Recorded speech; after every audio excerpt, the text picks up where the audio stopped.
আমি আপনার পাপী বান্দা এই কাবা শরীফ আপনার পবিত্র ঘরকে আপনার শাহী দরবারে হাত তুলেছি।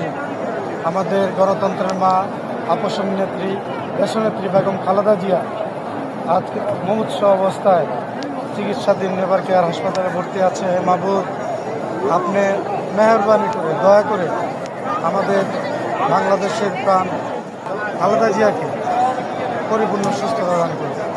হে রব্বুল আলামিন, আপনি মেহেরবান, আপনি দয়ার সাগর, আপনি সব কিছুই পারেন।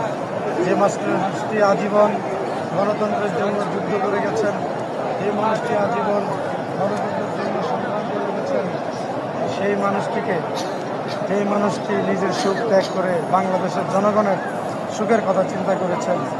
সেই নেত্রী, গণতন্ত্রের মা, আপসীর নেত্রী, দেশনেত্রী বেগম খালেদা জিয়াকে পরিপূর্ণ সুস্থতা দান করুন। হে রব্বুল আলামিন, আমি পাপী বান্দা আপনার কাছে হাত তুলেছি, আপনার দরবারে হাত তুলেছি। আপনি দয়া করে মেহরবানি করুন, কবুল করুন। সাল্লাল্লাহু তাআলা আলাইহি ওয়া সাল্লাম। আমিন বিরহমাতিকা।